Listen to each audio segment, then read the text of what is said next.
मान्यवर, बहुत लंबी आजादी की लड़ाई के बाद हम आजाद हुए। जब हम आजाद हुए तब दुनिया भर के कई राजनीतिक पंडितों ने कई आगाहियां की थी कि ये देश बिखर जाएगा, शायद बन ही नहीं पाएगा।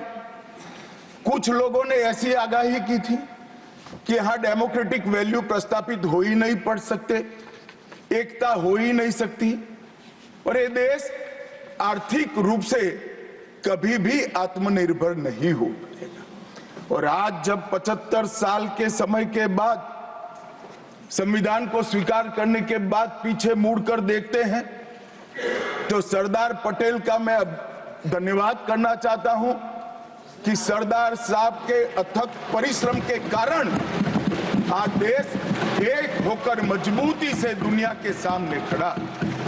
मान्यवर, जो कहते थे लोकतंत्र इस देश में सफल नहीं होगा, मैं वो सभी लोगों को इस सदन के माध्यम से कहना चाहता हूं कि 75 साल हो गए, हमारे साथ भी पास पड़ोस में दुनिया भर में कई लोग आजाद हुए, नई शुरुआत की, वहां कई बार अकस्मात हुए, लोकतंत्र सफल नहीं हुआ। हमारा लोकतंत्र आज पाताल तक गहरा पहुंचा है। अनेक परिवर्तन रक्त की एक बूंद बहाए बगैर हमने करे हैं और विचारधाराओं के आधार पर भी परिवर्तन करे हैं। अनेक तानाशाहों के गुमान, अभिमान और अहंकार को चूर चूर करने का काम इस देश की जनता ने किया है, मगर लोकतांत्रिक तरीके से किया है। और मान्यवर, जो कहते थे कि हम आर्थिक रूप से आत्मनिर्भर नहीं हो पाएंगे, उनको भी हमारी जनता ने, हमारे संविधान की खूबसूरती ने जवाब दिया है। हम आज दुनिया का 5वां अर्थतंत्र बनकर सम्मान के साथ, और ब्रिटेन जिन्होंने सालों तक हम पर राज किया, और ये जो मैंने तीनों आगाही कही वहीं से पक्ष विपक्ष में से आई थी, आज ब्रिटेन भी अर्थतंत्र की तालिका में हमारे पीछे खड़ा है। मान्यवर, ये हम सब के लिए गौरव लेने का पल है, हम सब के लिए बोध लेने का भी पल है और हम सब के लिए संकल्प लेने का भी पल है। और ये सदन जे आपने लगभग 80 से ज्यादा सांसदों को मान्यवर बोलने का मौका दिया, 31 घंटे की चर्चा हुई और ये चर्चा में सभी भाव पक्ष या विपक्ष से कहीं न कहीं प्रकट हुए। मान्यवर, आज मैं जब यहाँ आया हूं तब ये बात कहना चाहता हूं कि आज हम जिस मुकाम पर खड़े हैं, उस मुकाम पर महर्षि अरविंद और स्वामी विवेकानंद की वो भविष्यवाणी सच होती दिखाई पड़ती है कि भारत माता अपने दैदीप्यमान ओजस्वी स्वरूप से जब खड़ी होगी तब दुनिया की आंखें चकाचौंध हो जाएगी और पूरी दुनिया वो रोशनी से भारत की ओर देखेगा। वो दिन सच होगा, इसके नजदीक काफी मजल हमने काट ली है। मान्यवर, हमारा संविधान सभा की रचना और संविधान की रचना की प्रक्रिया, ये तीनों एक प्रकार से समग्र विश्व के सभी संविधानों में अनूठे हैं, अलग प्रकार के रहे हैं। हमारे यहाँ दुनिया का सबसे ज्यादा विस्तृत लिखित संविधान चर्चा के सभी हमारे पारंपरिक लक्षणों को पार करते हुए हमने किया। इस संविधान सभा में 299 सदस्य रहे, 22 धर्म जाति समुदाय के सदस्य रहे, हर प्रिंसली स्टेट का प्रतिनिधित्व रहा, हर राज्य का प्रतिनिधित्व रहा। एक प्रकार से समावेशी प्रतिनिधित्व के साथ भारत का भविष्य तय करना, मतलब संविधान को रचने की हमारी प्रक्रिया आगे बढ़ी। 2 वर्ष 11 माह और 18 दिन तक अहर्निश चर्चा चलती रही, विस्तृत चर्चा चलती रही।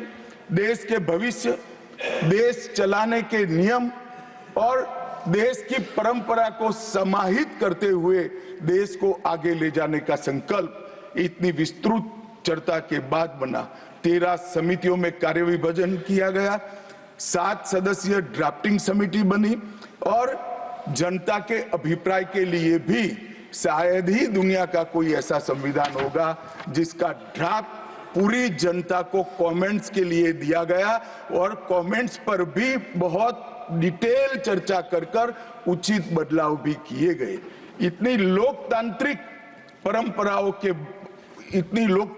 परंपरा से और प्रक्रिया से बना हुआ हमारा संविधान 295 अनुच्छेद, 22 भाग और 12 अनुसूचियों में बटा है और ये सभी संविधान के अनुच्छेद, भाग और अनुसूचियां हैं वो विश्व में कोई भी संविधान से ज्यादा उदात्त और उत्तुंग मानव मूल्यों का सृजन करने वाले रहे हैं मान्यवर। इसलिए हम सबको इस पर गर्व है और हम सब ये संविधान को हमेशा मस्तक झुकाकर प्रणाम करते हैं।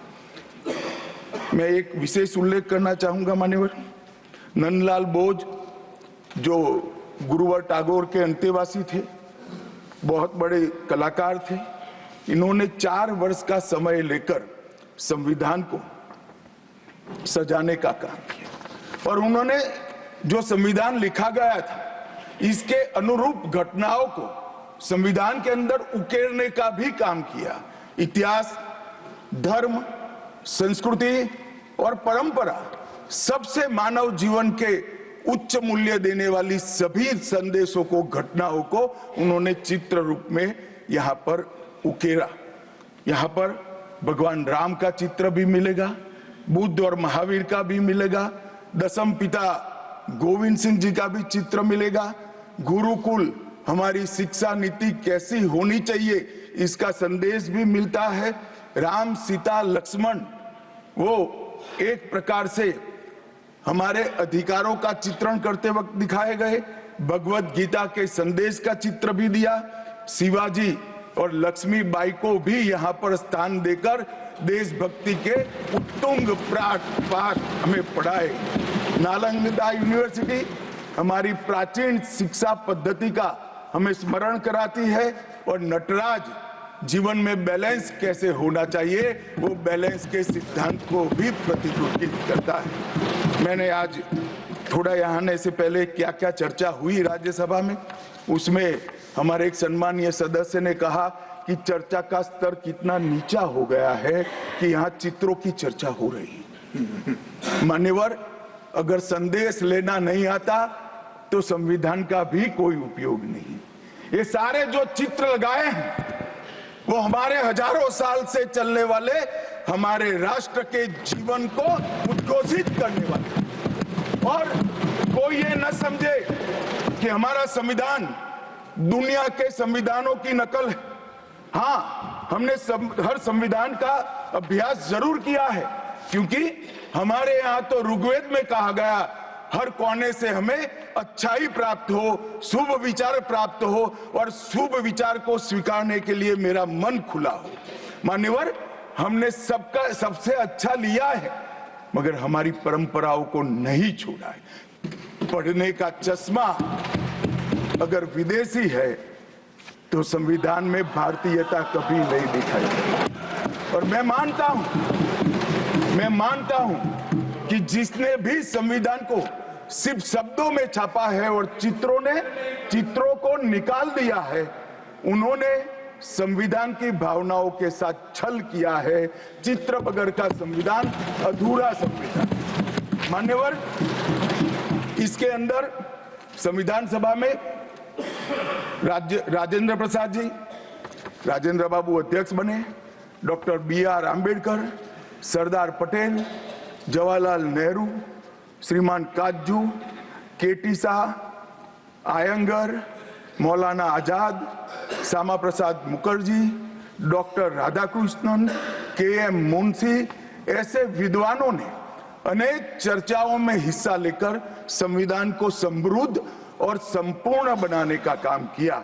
परंतु इतना ही नहीं, संविधान सभा के जो सदस्य थे इसके अलावे भी विवेकानंद, महर्षि अरविंद, महात्मा गांधी, गोपाल कृष्ण गोखले, तिलक महाराज, वीर सावरकर, लाला लजपत राय, और राष्ट्र, लोकतंत्र और हमारी परंपराओं में उच्च मूल्यों को स्थापित करने वाले हर महापुरुष की भावनाओं का ये महापुरुष ने उल्लेख कर कोई न कोई सिद्धांत को प्रस्तापित किया है।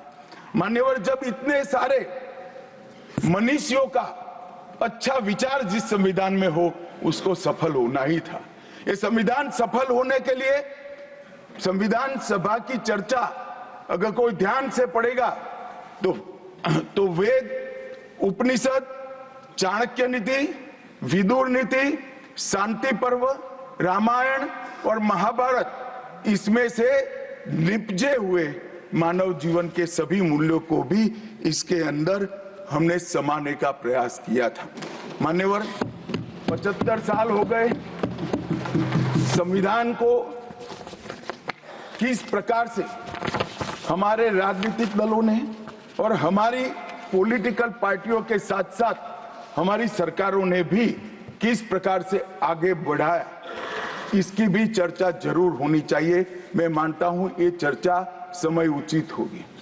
हमारे संविधान की रचना के बाद डॉक्टर आंबेडकर ने बहुत सोच समझकर एक वाक्य किया था। मैं आंबेडकर जी के वाक्य को सदन के सामने प्रस्तुत करना चाहता हूं।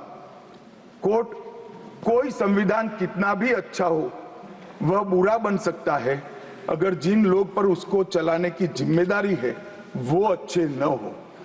उसी तरह से कोई भी संविधान कितना भी बुरा हो वो अच्छा साबित हो सकता है अगर उससे चलाने वालों की भूमिका सकारात्मक और अच्छी हो। ये दोनों घटनाएं मान्यवर हमने हमारे संविधान के 75 साल के कालखंड के अंदर देखी है और मैं तथ्यों के आधार पर सदन के सामने और सदन के माध्यम से देश की जनता के सामने भी रखना चाहता हूं। हमारे संविधान को कभी भी अपरिवर्तनशील नहीं माना गया। समय के साथ साथ देश भी बदलना चाहिए, समय के साथ साथ कानून भी बदलने चाहिए और समय के साथ साथ समाज भी बदलना चाहिए। परिवर्तन ये जीवन का मंत्र है, सत्य है। इसको हमारे संविधान सभा ने स्वीकार किया था। इसलिए आर्टिकल 368 में संविधान संशोधन इसके लिए प्रोविजन किया गया। अभी कुछ राजनेता आए हैं, 54 साल की आयु में अपने आप को युवा कहते हैं और घूमते रहते हैं, संविधान बदल देंगे, संविधान बदल देंगे, संविधान बदल देंगे। मैं उनको समझाना चाहता हूं कि संविधान बदलने का प्रोविजन, संविधान के प्रावधानों का बदलने का प्रोविजन अनुच्छेद 368 के अंदर संविधान में ही है। और मैं आज फिर से एक बार कहना चाहता हूं, थोड़ा ज्ञानवर्धन भी हो जाए किसी का। भाजपा ने 16 साल राज किया मान्यवर, 6 साल अटल जी ने किया, 10 साल मोदी जी ने किया और 5 साल और मोदी जी करें। एक प्रकार से 16 साल हमने शासन किया। 16 साल में हमने 22 बार संविधान बदला, संविधान के अंदर परिवर्तन की। और कांग्रेस ने 55 साल करा और 55 साल में 77 परिवर्तन कांग्रेस ने भी किए, कांग्रेस के शासन में भी हुए। अब भारतीय जनता पार्टी और कांग्रेस दोनों ने परिवर्तन किए। ये परिवर्तन का टेस्ट कैसा था, किस प्रकार से किए गए? संवैधानिक प्रक्रिया से भी परिवर्तन होते हैं और संविधान को तोड़ मरोड़ कर, फॉर्मेलिटी कर भी परिवर्तन कर सकते हैं। परिवर्तन करने का उद्देश्य क्या था, क्या हासिल करना था? क्या हमारे लोकतंत्र को मजबूत करने के लिए परिवर्तन किए गए? क्या हमारे जिनको अधिकार नहीं है ऐसे लोगों को समकक्ष अधिकार लेने के लिए परिवर्तन किए गए, या अपनी राज्य सत्ता को टिकाने के लिए परिवर्तन? इस पर से ही पार्टी का कैरेक्टर, पार्टी के चलने की पद्धति और पार्टी का संविधान में विश्वास ये सबको मालूम पड़ता है। मैं ज्यादा संविधान के संशोधन में नहीं जाऊंगा मान्यवर। दोनों प्रमुख दलों के 4 संविधान संशोधन को मैं लेना चाहूंगा। पहला संशोधन हुआ 18 जून 1951 में। संविधान सभा ने ही ये संशोधन करना पड़ा, क्योंकि संविधान बनाने के बाद, संविधान स्वीकारने के बाद आम चुनाव में जाने तक का भी धैर्य कांग्रेस पार्टी में नहीं था। अभी लोकसभा नहीं बनी थी, अभी राज्यसभा नहीं बनी थी और संशोधन लेकर आए। अब उसका उद्देश्य क्या था? 19A जोड़ा गया। 19A जोड़ा गया, वो किस लिए जोड़ा गया? अभिव्यक्ति की आजादी पर स्वतंत्रता को, अभिव्यक्ति की आजादी, अभिव्यक्ति की स्वतंत्रता को कर्टेल करने के लिए पहला सुधार आया। और किसने किया मान्यवर? उस वक्त प्रधानमंत्री कौन था? श्रीमान जवाहरलाल नेहरू उस वक्त प्रधान।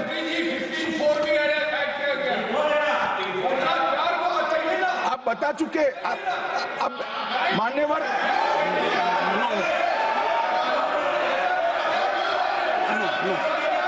No, sit down. Jairam ji, he not yielding. He not yielding. We heard leader of the opposition. मान्यवर, Unless there is yielding, let us hear. मान्यवर, मेरा लंबा अनुभव है आजकल करते हुए। मुझे 30 साल हो गए विधानसभा और लोकसभा राज्यसभा में बैठे हुए।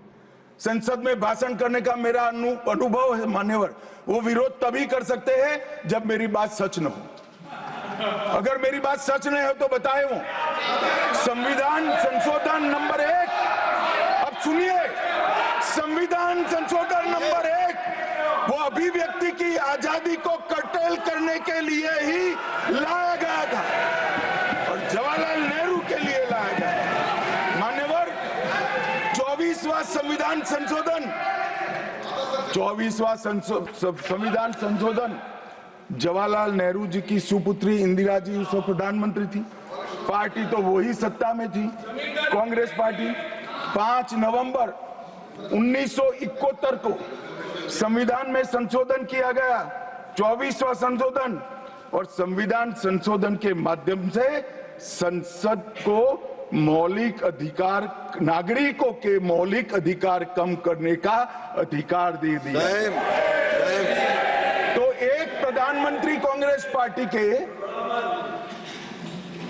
अभिव्यक्ति की स्वतंत्रता का टेल करते हैं, दूसरे प्रधानमंत्री उसी परिवार से आते हैं, वो नागरिकों के मौलिक अधिकार को कर्टेल करने का अधिकार लेते हैं। और 39वां संविधान संशोधन अब तो इंतहाई कर दी मान्यवर, सब सीमाओं को पार कर दिया। मान्यवर, आप तो अधिवक्ता रहे हैं। 10 अगस्त 1975 का वो दिन हमारे संविधान के इतिहास में बहुत, जब भी जिक्र होगा काले अक्षरों से ही इसका जिक्र करना पड़ेगा। उस वक्त 39वां संविधान संशोधन आया मान्यवर। 39वां संविधान संशोधन क्या था? इंदिरा गांधी जी के चुनाव को इलाहाबाद हाईकोर्ट ने अमान्य घोषित कर दिया। अभी कुछ नहीं है, ईवीएम ले लेकर घूमते हैं, हारते हैं और ईवीएम ले लेकर, ईवीएम ने हरा दिया, ईवीएम ने हरा दिया, ईवीएम ने हरा दिया। सुप्रीम कोर्ट ने 24 बार ईवीएम की अर्जी नकार दी। चुनाव आयोग ने 3 दिन ईवीएम 10 से 5 बजे तक रखा कि भाई कोई हैक कर बताए। कोई नहीं गया, सुप्रीम कोर्ट में कोई नहीं गया और हारते हैं तो ईवीएम का दोष निकालते। मान्यवर, एक ही समय, एक ही दिन 2 परिणाम घोषित। एक महाराष्ट्र में सुपड़ा साफ हो गया, जो जनादेश के साथ द्रोह किया था इसका दंड महाराष्ट्र की जनता ने दिया और दूरबीन लेकर दिखाई नहीं पड़ते। और उसी दिन वो झारखंड में जीते। तो महाराष्ट्र में ईवीएम खराब है और झारखंड में टप से जाकर नए कपड़े पहनकर शपथ ले ली। अरे भाई, जरा तो शर्म करो, जनता देख रही है। एक जगह ईवीएम सही है, एक जगह ईवीएम खराब है। मान्यवर, ऐसा कैसे हो सकता है?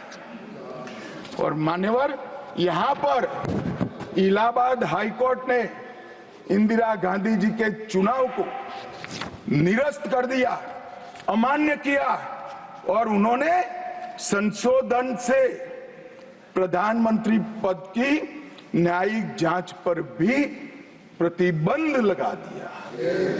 आपको जो करना है वो करो, कोई न्यायिक जांच नहीं है। ये अभी जो अधिकारों की गुहार लेकर घूमते हैं मेरे कम्युनिस्ट भाई, मैं उनको पूछना चाहता हूं, किसके साथ बैठे हो? किसके साथ बैठे हो? रात को अंधेरा कर कर अपनी आत्मा को टटोलना भैया। और ये संविधान संशोधन मान्यवर रिट्रोस्पेक्टिव इफेक्ट से किया गया कि पुराना भी मुकदमा है तो वो खारिज हो जाएगा। कभी ऐसा होता है? हमारे प्रधानमंत्री तो कहते हैं मैं प्रधानमंत्री नहीं हूं, प्रधान सेवक। और कोई कहता है कि मुझ पर मुकदमा नहीं हो सकता, मैं शासक हूं, शासक के खिलाफ उंगली नहीं उठाई जाती। भले संविधान ने अधिकार दिया, वो अधिकार हम समाप्त कर देते हैं। और मान्यवर ऐसे ऐसे सुधार किए हैं। मान्यवर उस वक्त भी श्रीमती इंदिरा गांधी थी और 42वां संविधान संशोधन आया। मान्यवर अभी अभी सुबह दूसरे सदन में वन नेशन वन इलेक्शन का बिल पेश हो रहा था। सारी कांग्रेस पार्टी और इनके साथी दल लोकसभा को, विधानसभा और लोकसभा का कार्यकाल बदलने का अधिकार नहीं। मैं सुन रहा था, है नहीं है तो जब बिल आएगा तब चर्चा करेंगे। परंतु भाई आपने क्या किया? 42वें संशोधन से 3 जनवरी को लोकसभा और राज्य की विधानसभाओं का सामान्य कार्यकाल 5 वर्ष से बढ़ाकर 6 साल कर दिया। क्यों किया? कि अभी चुनाव होगा तो हम हार जाएंगे, इसलिए लोकसभा को ही लंबा कर दो। इतनी निर्लज्जता के साथ विश्व में कोई संविधान संशोधन नहीं हुआ होगा। मान्यवर दूसरा, कुछ कानून पारित करने थे, सदस्य उस वक्त ज्यादा विरोध तो कर नहीं सकते थे, मगर विरोध करने का नया तरीका कुछ कांग्रेस में जिसमें हिम्मत थोड़ी बची कुची थी, इन्होंने कहा एब्सेंट रहने लगे तो क्वारम नहीं होता था। तो फरवरी 1 को संविधान संशोधन किया कि संसद और राज्यसभा में क्वारम की आवश्यकता नहीं है। वाह, 5 लोग भी है तो चला लो भाई। इसके बाद राष्ट्रपति शासन की अवधि, खड़गे साहब किया है तो सुनना पड़ेगा, हिम्मत के साथ सुनना पड़ेगा। मान्यवर राष्ट्रपति शासन की अवधि, राष्ट्रपति शासन की अवधि 6 महीने तक बढ़ा दी। मान्यवर ये 4 संशोधन, मैं समझ रहा हूं क्यों गुस्सा आ रहा है, मैं समझ रहा हूं क्यों गुस्सा आ रहा है। मान्यवर sir, he is not yielding. Honorable Home Minister is not yielding. Are you yielding, sir? मान्यवर मैं आपको एड्रेस करूंगा।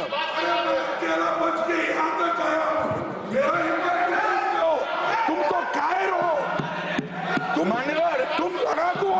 Okay. Only what the Honorable Home Minister will go on report. What the Honorable Home Minister said. खड़गे जी, मैं आपका बहुत सम्मान करता हूं, आपकी हाजिरी वहां दर्ज कर दी गई है। कृपया बैठे, मुझे बोलने दीजिए।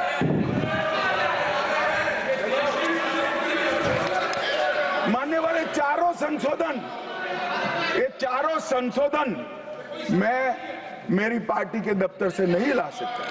ये चारों संशोधन संविधान में हुए, किसी को अदालत ने निरस्त किया, किसी को जनता पार्टी की सरकार आई तब उसको निरस्त किया, कुछ लिंगरिंग टेस्ट में रह गए, पर ये चारों संशोधन वास्तविकता है।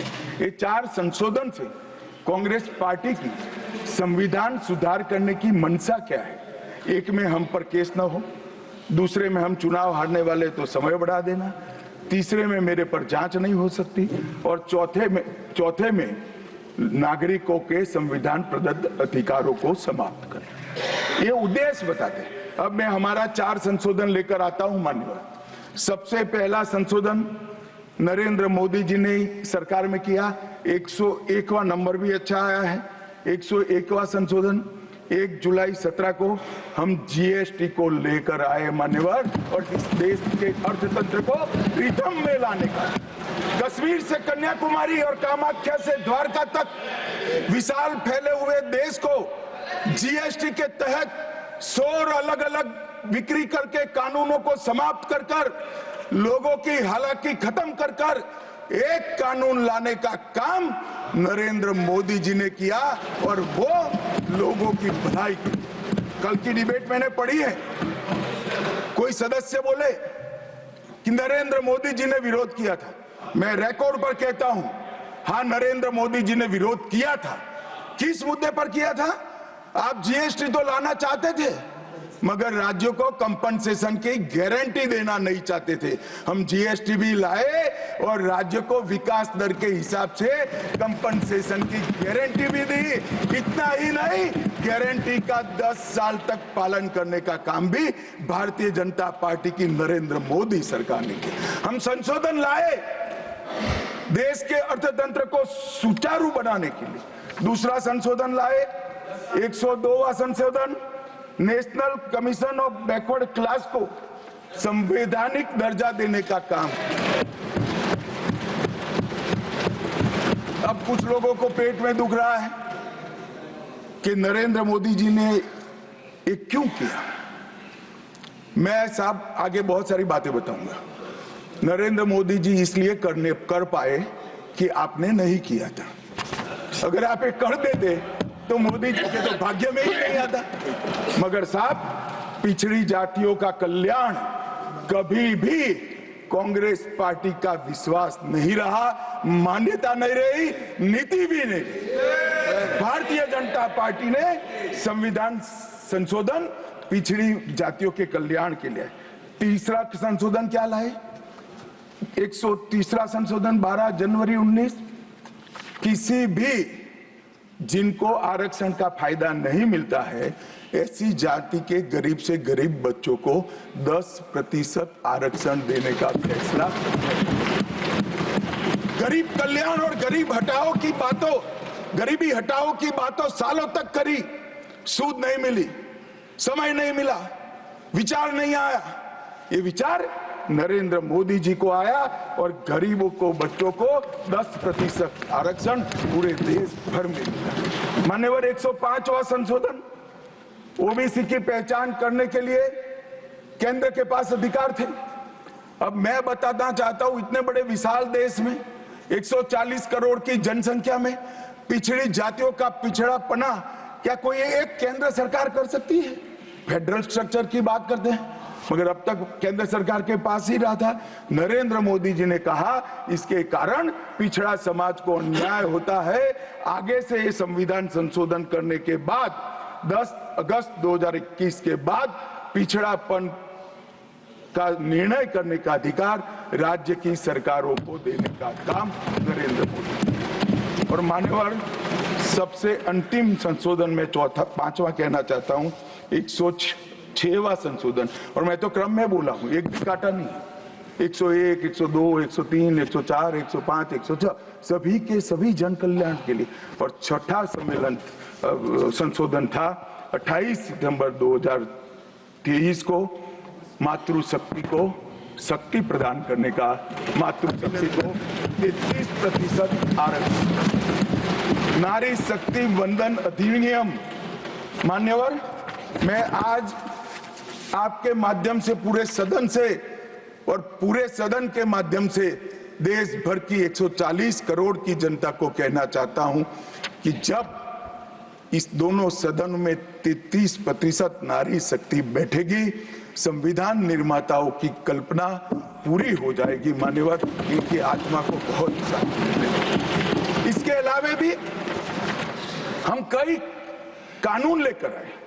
हम कानून लाए ट्रिपल तलाक को निरस्त करने का। अब ये कहते हैं आपकी वोट बैंक की राजनीति है। मान्यवर, सुप्रीम कोर्ट का कोई वोट बैंक होता है क्या? सुप्रीम कोर्ट तो चुनाव नहीं लड़ती है, जजों को चुनाव नहीं लड़ना है। ट्रिपल तलाक समाप्त करना चाहिए और साहबानों को मुआवजा देना चाहिए। दोनों जजमेंट सुप्रीम कोर्ट ने अलग अलग समय पर दिए थे, परंतु वोट बैंक की राजनीति हम नहीं कर रहे हैं। वोट बैंक की राजनीति कर कर मुस्लिम बहनों के साथ इतने साल अन्याय करने का काम एक कांग्रेस पार्टी ने किया। हमने तो ट्रिपल तलाक समाप्त कर कर मुस्लिम माताओं को, बहनों को अधिकार दिया। आपका कि भी अधिकार आपके पति जैसे हैं, मगर देखिए साहब, ट्रिपल तलाक समाप्त हो गया, अभी कोई नहीं कहता अच्छा हुआ। कैसे कहेगा? एक उदाहरण पड़ा है, हमारे आरिफ मोहम्मद खान बेचारे मंत्री थे, अच्छे खासे मंत्री थे, फर्राटे की अंग्रेजी बोलते थे, बहुत पढ़े लिखे व्यक्ति थे, फारसी के विद्वान, उर्दू के विद्वान, हिंदी तो मातृभाषा। अब उन्होंने कहा कि साहबानों को मुआवजा देना चाहिए, मंत्री पद भी गया, सांसद पद भी गया, और बेचारे कई सालों तक संघर्ष करते। कौन बोलेगा मान्यवर? इनका जो पद्धति है वोट बैंक की पॉलिटिक्स करने की पद्धति है। मान्यवर 2020 में हम नई शिक्षा नीति लाए, पहली शिक्षा नीति आजादी के बाद आई है जिसका विरोध कम्युनिस्ट भी नहीं कर पाए। बाकी तो शिक्षा नीति आए और कम्युनिस्ट पार्टी विरोध न करे, ऐसा कभी हो सकता है? मुझे भी बड़ा आश्चर्य होगा कि प्रकृति बदल गई है या उनका सोच बदल गया है। खैर जो भी हुआ, फिर मुझे किसी ने बताया कि आपने इतनी अच्छी शिक्षा नीति लाए हैं कि इसका विरोध करोगे तो लोग उनका विरोध करेंगे, इसलिए विरोध नहीं किया है। मान्यवर, जम्मू कश्मीर में आरक्षण देने का संशोधन विधेयक लाए और 3 नए आपराधिक कानून भी हम लेकर आए।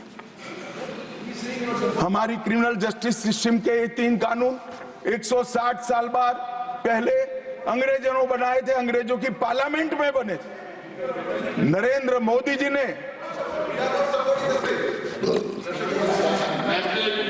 माननीय नरेंद्र मोदी जी ने बीएनएसएस और बीएसए के माध्यम से हमारी संपूर्ण न्यायिक आपराधिक न्याय प्रणालिका को भारतीयकरण करने का काम नरेंद्र मोदी जी, और वो कानून जो अंग्रेजों को राज टिकाने के लिए बने थे, वो कानून को समाप्त कर कर हमारे संविधान ने हमारे नागरिकों को जो अधिकार दिए हैं, समय पर न्याय मिलना चाहिए, इसका करने का काम नरेंद्र मोदी जी ने किया। इस देश को गुलामी की मानसिकता से आजाद करने का काम कई सालों के बाद अगर किसी ने किया तो हमारे नेता नरेंद्र मोदी ने किया। और आप तो कई साल तक अटल जी की सरकार आई, कई साल तक बजट शाम को 5:30 बजे रखते थे।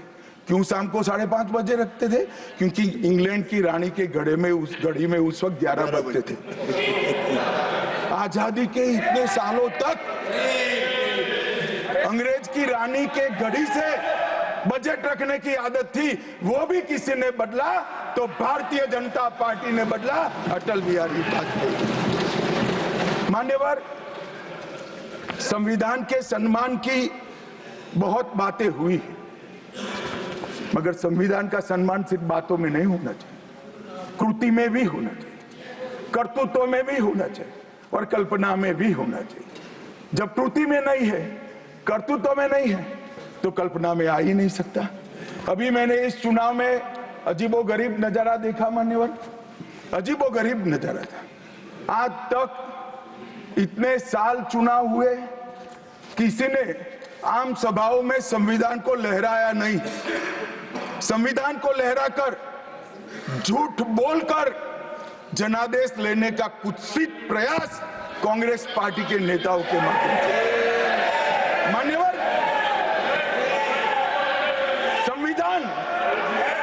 संविधान लहराने का मुद्दा नहीं है, संविधान बहकाने का मुद्दा नहीं है, संविधान विश्वास है, संविधान श्रद्धा है, संविधान को सम्मान करने का। मान्यवर, वो नरेंद्र मोदी जी, और लोकसभा में तो किसी को मालूम नहीं पड़ा।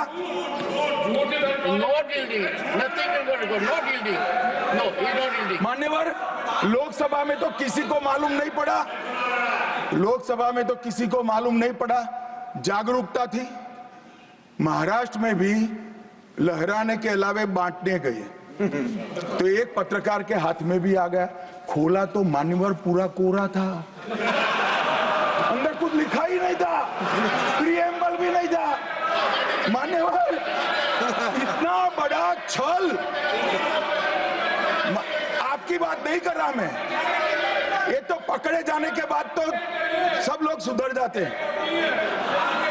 मान्यवर, 75 साल के इतिहास में, संविधान के आयुष्य में, संविधान के नाम पर इतना बड़ा छल मेरे जीवन में तो मैंने ना देखा है ना जाना है। और कारण ढूंढते हैं कि क्यों हारे। मैं बता दूं कारण मत ढूंढिए, कमेटी की जरूरत नहीं है।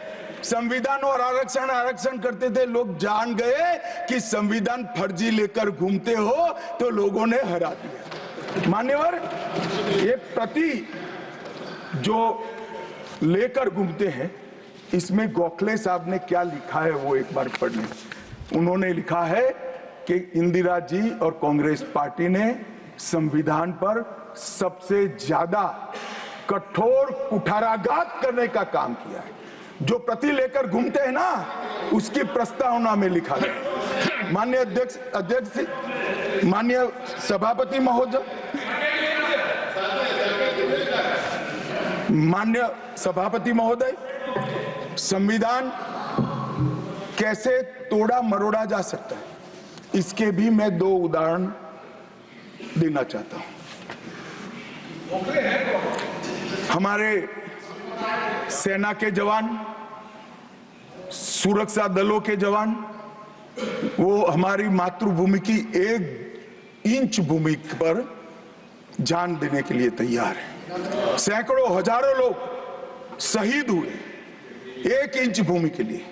और मान्यवर, किसी को भी भूमि देनी है तो आर्टिकल 1 अमेंड करना पड़ेगा। आर्टिकल 1 में हमारे भूभाग की व्याख्या की गई है, इसको बदलना पड़ता है। तमिलनाडु के पास एक टापू था, कच्चातीवू टापू।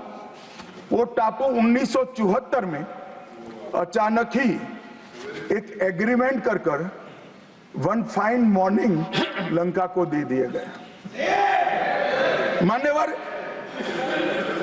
चलो भाई, बहुमत था आपका, मान लो ऐसे भरोसे से किया होगा कि संसद मेरा सम्मान रखेगी, परंतु बाद में भी ये चीज, ये आर्टिकल 1 का बदलाव आज तक नहीं आया है और वो हमारा भूभाग आज हमारा हिस्सा नहीं है। मान्यवर, ऐसा खिलवाड़ भारत नहीं, दुनिया के किसी भी देश में शासकों द्वारा संविधान के साथ नहीं किया होगा। मान्यवर, आप तो अधिवक्ता हैं। 35A को कॉन्स्टिट्यूशन ऑर्डर से, राष्ट्रपति महोदय के ऑर्डर से दाखिल किया गया। अब दाखिल तो हो सकता है, पर कॉन्स्टिट्यूशन ऑर्डर को दोनों सदन की परमिशन चाहिए, जो हमने धारा 370 हटाने के लिए ली। मैं आज कांग्रेस के मित्रों को पूछना चाहता हूं, जो संविधान की दुहाई देते हैं, 35A जब आपने लागू किया, इसके कॉन्स्टिट्यूशन ऑर्डर पार्लियामेंट में कब डिबेट में आया, कब मतदान हुआ, किसने पारित किया? पार्टी को तो निजी परिवार की जागीर समझते हो, संविधान को भी निजी परिवार की जागीर आप लोग समझ रहे हैं। मान्यवर, इतना बड़ा छल देश की 2 संसदों के साथ किया है। एक पूरा 35A डाल दिया संसद संविधान में, पार्लियामेंट के पास सब्जेक्ट ही नहीं है। देश का भूभाग दे दिया, पार्लियामेंट के साथ विषय ही नहीं आया। किस प्रकार से आपने संविधान के साथ खिलवाड़ किया है, किस प्रकार से आपने देश को चलाया है, ये देश की जनता को आज इस बहस से मालूम पड़ना चाहिए। मान्यवर, आपातकाल, अभी बड़ी बड़ी उदात्त भावनाओं का स्मरण कांग्रेस के मेरे दोनों सदनों के साथी सदस्य कर रहे थे।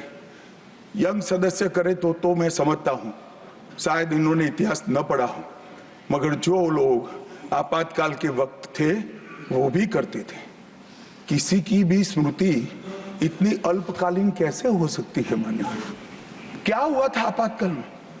लाखों लोग कोई अपराध के बगैर जेल में ठूस दिए गए, लाखों लोग, कोई पॉलिटिकल पार्टी बाकी नहीं है। आज इनके साथ बैठे हैं, उनमें से भी कुछ लोग जेल में थे, वो भी नहीं बोलते हैं। न्यायालय में डर का माहौल, मीडिया पर सेंसरशिप। इंडियन एक्सप्रेस ने अपना संपादकीय एक भी शब्द लिखे बगैर का कोरा संपादकीय प्रकाशित करा, क्योंकि लिख नहीं सकते थे। श्रीमान शुक्ला साहब से एडिट कराना होता था, वापिस ही नहीं आता था, तो उन्होंने कोरा अखबार ही निकाल दिया। इस तरह से विरोध किया और तय हो गया मान्यवर, एक व्यक्ति कहेगी वो ही कानून होगा। और क्यों किया? देश पर आक्रमण हुआ था क्या? देश की आंतरिक सलामती ठीक नहीं थी क्या? ना ना ना ना ना ना, ऐसा कुछ नहीं हुआ था। सिर्फ इतना हुआ था कि इलाहाबाद हाईकोर्ट ने उनको सांसद के रूप में अयोग्य ठहरा दिया था। अपनी कुर्सी जाने वाली, चुनाव नहीं कराना था। और मान्यवर, जब पार्लियामेंट, जब इसको चैलेंज किया गया और न्यायालय में, सर्वोच्च अदालत में जब चर्चा चली, तब उन्होंने कहा, नीरज डे को पूछा कि आर्टिकल 21 के तहत के अधिकार इमरजेंसी में समाप्त हो सकते हैं क्या? तो उन्होंने कहा यस सर। साहब, कोई भी वकील को यस सर कहने की इतनी बड़ी फीस नहीं मिली होगी। नीरज डे 11 साल तक अटॉर्नी जनरल रहे, एक यस सर कहने का। मान्यवर, डीओ ड्राफ्ट जो होता है वो कैबिनेट में, कैबिनेट मंत्रालय से आता है। कैबिनेट मंत्रालय में डीओ ही नहीं है। कैबिनेट का जो प्रस्ताव होता है कैबिनेट मंत्रालय के थ्रू जाता है, मगर आज कैबिनेट में कोई रिकॉर्ड नहीं है। कैबिनेट मंत्रालय में, मैं तो छोटा था मान्यवर, मुझे जेल में नहीं जाना पड़ा। मेरी आयु होती तो मेरा भी सौभाग्य होता, पूरे 19 महीने इसके विरोध में मैं जेल में रहना पसंद करता, परंतु मैं छोटा था। मुझे इमरजेंसी की मालूमात कैसे पड़ी? मैं बीना का गीतमाला सुनता था, बीना का गीतमाला अचानक बंद हो गई। तो मैंने घर में झगड़ा किया कि बीना का क्यों गीतमाला क्यों नहीं आती।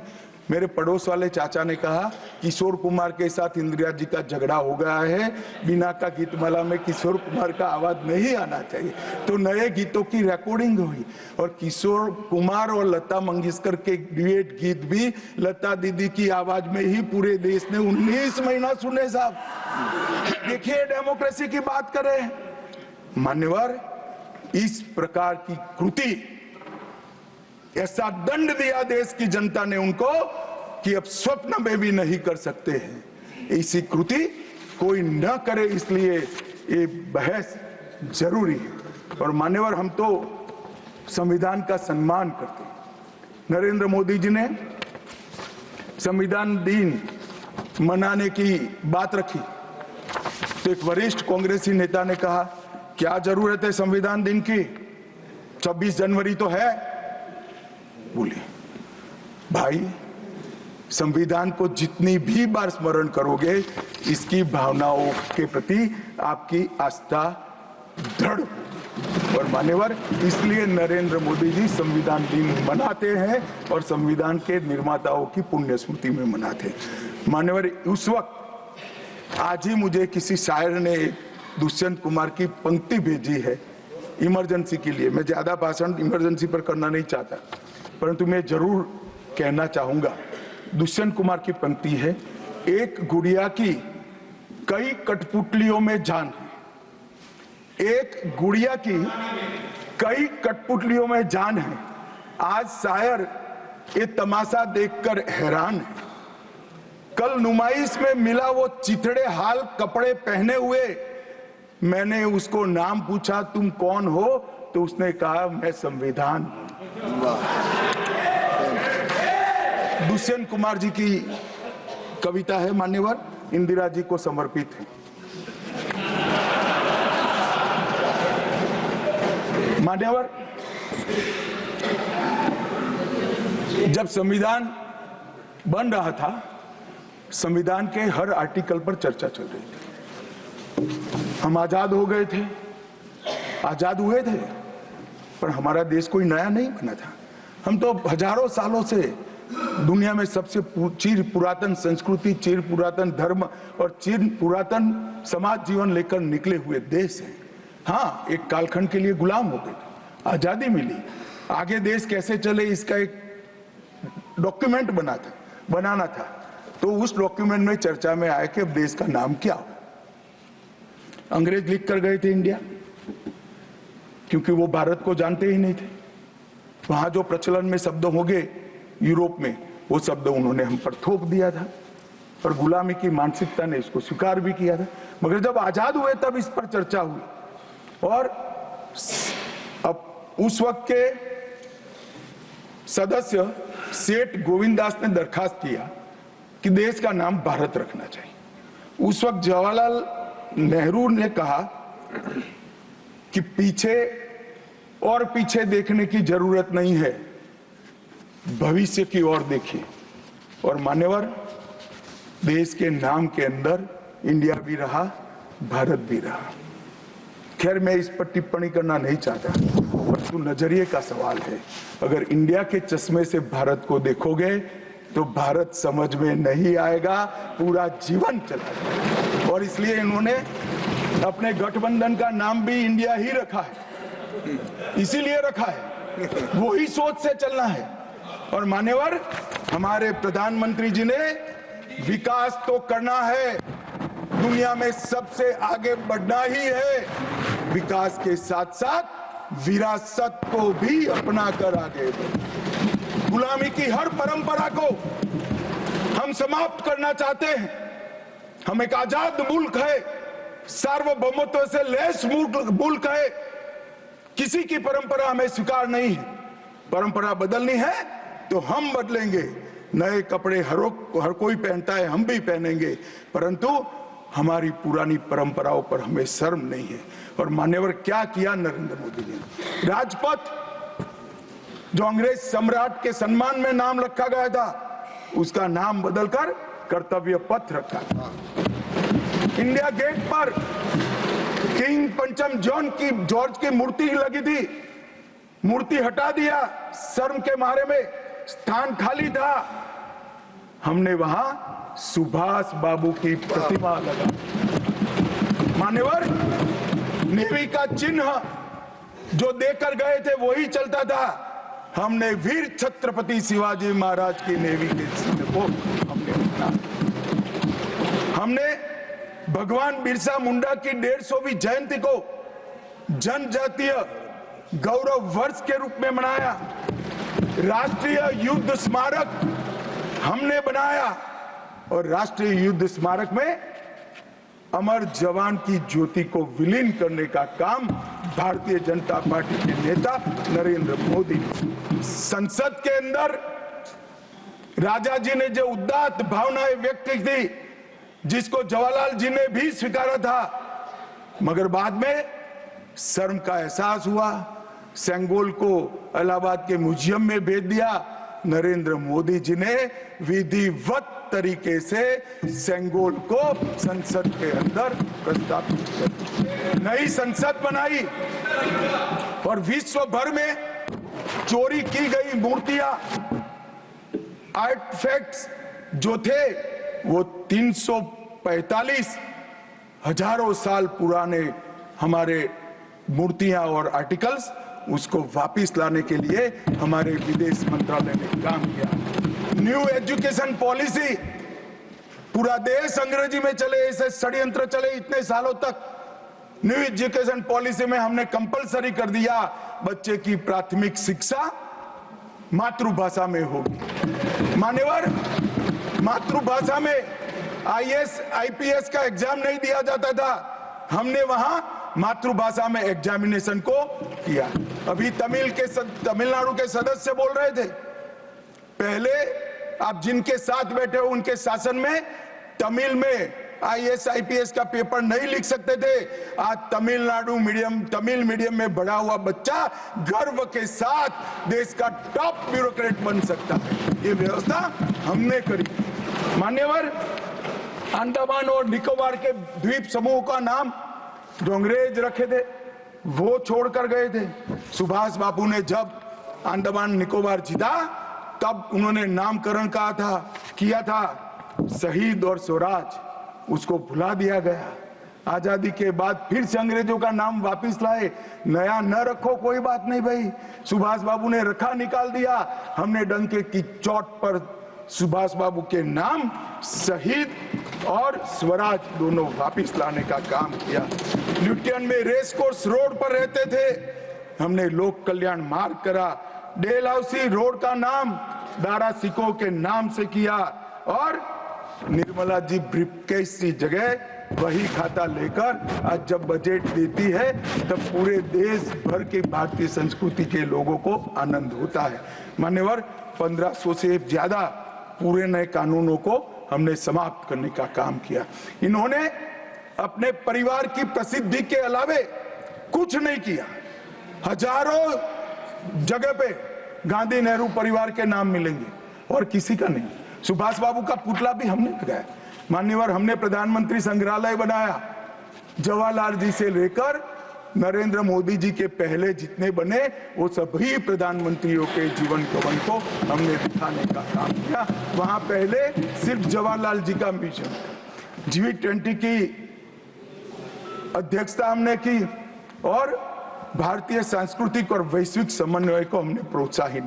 राम मंदिर का निर्माण, काशी विश्वनाथ धाम का पुनरुद्धार, काशी उज्जैन शारदा पीठ, करतारपुर साहिब कॉरिडोर, योग को वैश्विक पहचान और 160 साल पुराने कानूनों को खत्म करने का काम नरेंद्र मोदी जी ने किया। हम पीछे नहीं गए ऐसा, वो मानते थे पीछे चले जाओगे, पीछे नहीं गए थे, नहीं गए पीछे तो आप छोड़कर गए थे। आप 14वें नंबर पर छोड़कर गए थे, अटल जी 11 पे लाए, फिर 11 से नीचे नहीं गए, देश पर बड़ा उपकार किया।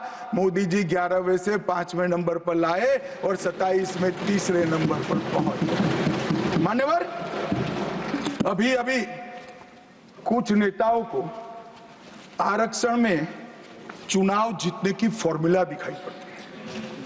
आरक्षण आरक्षण आरक्षण आरक्षण आरक्षण कोई आज की कल्पना नहीं है, हमारे संविधान निर्माताओं ने की। आर्टिकल 15 और 16 में SC, ST और OBC को आरक्षण का प्रोविजन किया गया। मान्यवर ये मूल प्रोविजन है, कोई नया नहीं है। इतनी जोर से आरक्षण आरक्षण आरक्षण कर छाती चौड़ी कर चिल्लाते। आज मैं बताना चाहता हूं कि कांग्रेस पार्टी किस प्रकार से आरक्षण विरोधी पार्टी है। मान्यवर इनका कहना और करना दोनों अलग है। मान्यवर आरक्षण के लिए नेहरू जी के उद्गार अंत में मैं बताऊंगा, परंतु OBC को आरक्षण देने के लिए 1955 में काका साहेब कालेलकर कमीशन बना। मान्यवर इसका रिपोर्ट कहां है? दोनों सदन के रिकॉर्ड पर मैंने ढूंढा, कहीं नहीं, बुला दिया गया। क्यों? क्योंकि OBC को आरक्षण मिलता था। बैठिए बैठिए बैठिए ना, मैं प्रक्रिया बताता हूं। अर्ध सत्य नहीं बोलता हूं भाई, एक सेकंड। छिपा कैसे सकते हो? छिपा कैसे सकते हो? बाबा साहब आंबेडकर का संविधान है, देश में लोकतंत्र है, कैसे छिपाओगे? मान्यवर कोई भी रिपोर्ट आता है, कोई भी रिपोर्ट आता है, अरे सुनो, कोई भी रिपोर्ट आता है उसको कैबिनेट के सामने रखना पड़ता है, फिर इस पर कार्यवाही जो की उसकी रिपोर्ट के साथ संसद के सामने रखना है। सही कह रहे हैं, उन्होंने संसद में लाने की जगह पुस्तकालय में रख दिया। OBC का आरक्षण इन्होंने लाइब्रेरी में रख दिया। और मान्यवर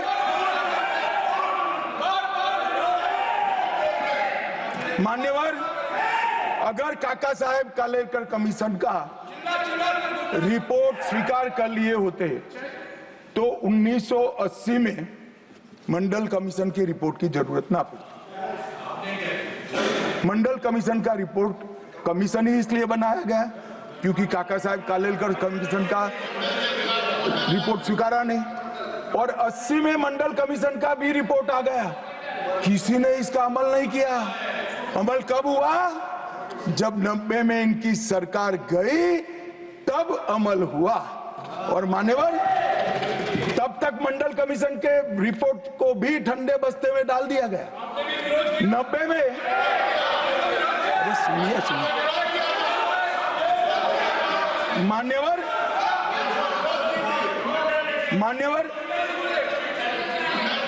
मंडल कमीशन के रिपोर्ट को जब स्वीकार किया गया, लोकसभा में प्रतिपक्ष के नेता थे श्रीमान राजीव गांधी। मैंने राजीव गांधी जी के सभी भाषणों को खंगाला। सबसे लंबा भाषण मंडल कमीशन के रिपोर्ट के विरोध करने के लिए किया है। और इन्होंने कहा पिछड़ों को आरक्षण देने से इस देश में योग्यता का अभाव हो जाएगा। अब ये तो आपके विचार है।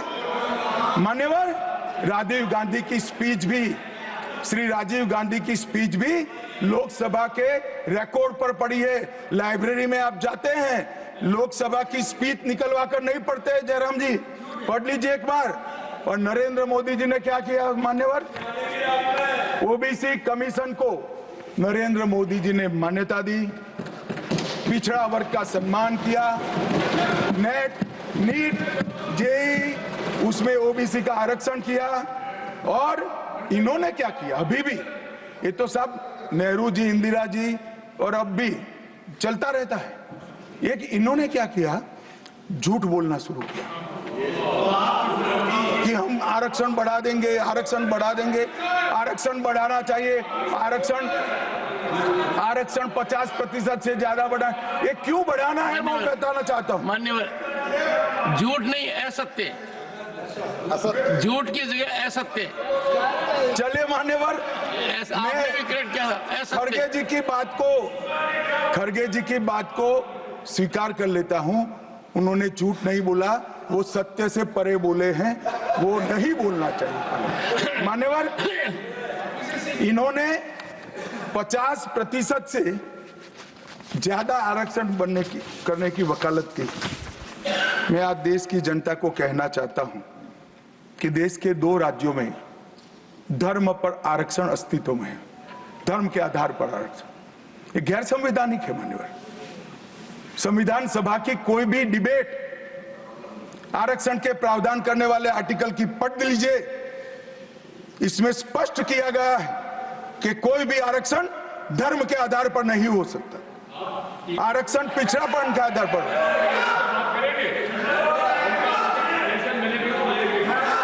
मान्यवर, मगर दोनों राज्यों में जब कांग्रेस की सरकार थी तब धर्म के आधार पर आरक्षण दिया। अब क्या हुआ है? सुप्रीम कोर्ट में रुक जाता है, क्योंकि 50% की सीमा है। वो ओबीसी का कोई कल्याण नहीं चाहते हैं।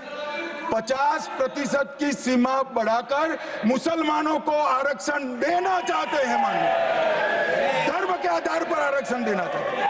और मैं आज फिर से एक बार इस सदन में जिम्मेदारी तब के साथ कहता हूं, दोनों सदन में जब तक भाजपा का एक भी सदस्य है, धर्म के आधार पर आरक्षण हम नहीं होने देंगे। इस संविधान विरोधी। मान्यवर, मैं अब कांग्रेस पार्टी ने कभी धर्म के आधार पर आरक्षण नहीं दिया। अरे दिया है।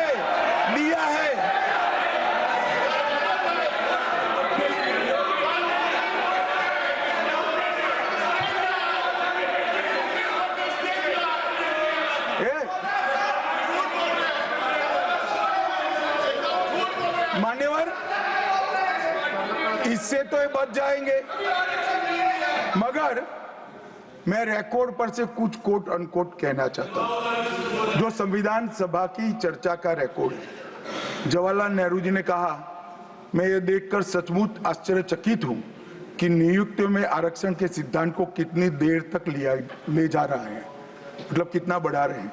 मुझे नहीं लगता कि ये बिल्कुल अच्छा है। ऐसा लगता है कि मुदलियार और ब्राह्मणों के सिवा लगभग सभी जातियों को पिछड़ा वर्ग में शामिल कर देंगे।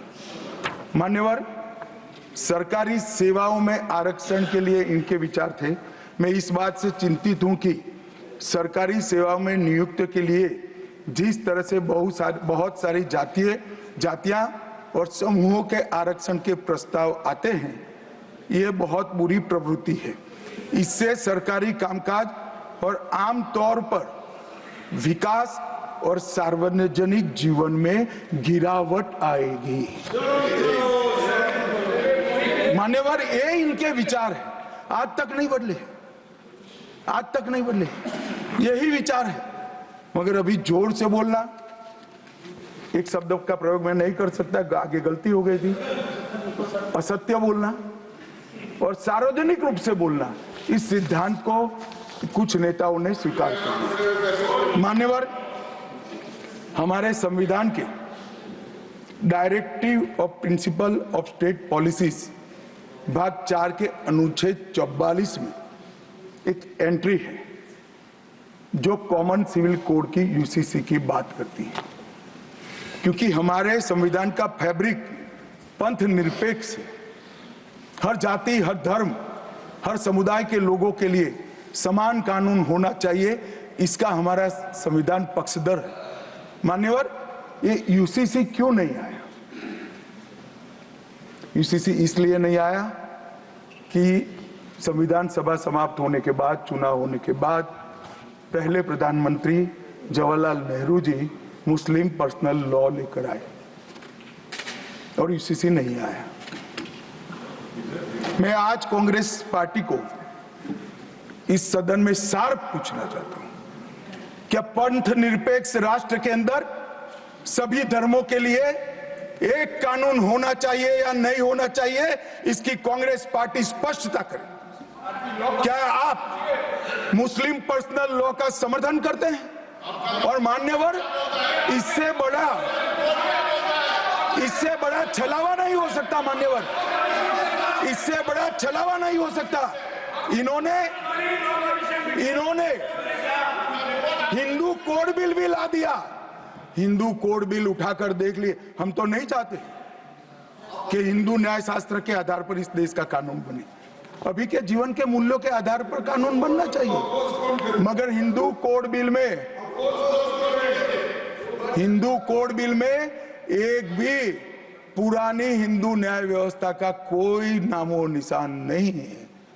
हिंदुओं को बुरा न लगे इसलिए मुस्लिम पर्सनल लॉ दिया, तो सामान्य कानून को हिंदू कोड बिल बना दिया। मान्यवर, चलो मैं तो कहता हूं कि खड़गे जी और जयराम जी कह रहे हैं कि भाई पर्सनल लॉ का अधिकार मिले तो हमें आपत्ति नहीं है, तो फिर पूरा सरिया लागू करिए।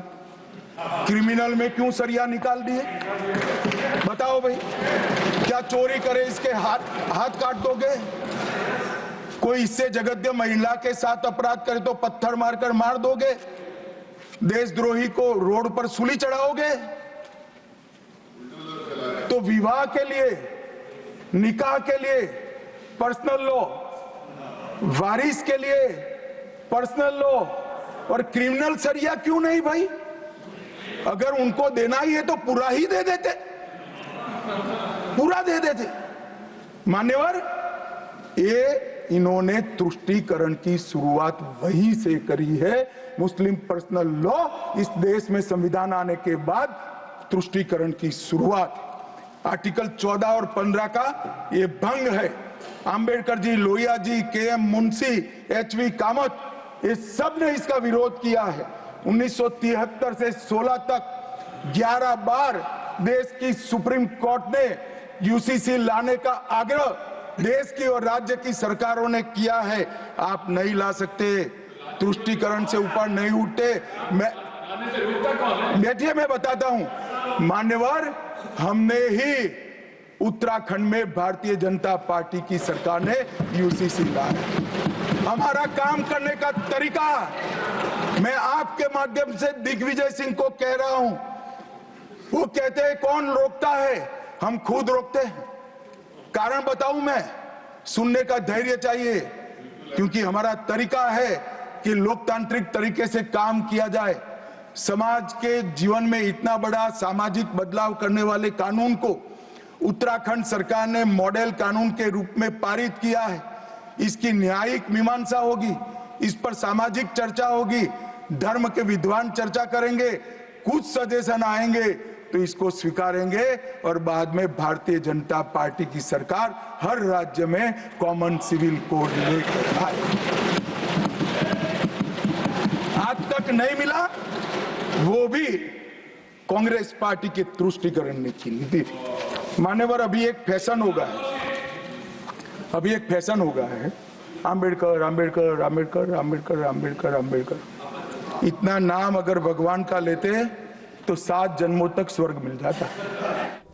न्यूज नेशन अब व्हाट्सएप पर खबरों के ताजा अपडेट के लिए न्यूज नेशन के इस QR कोड को स्कैन करें।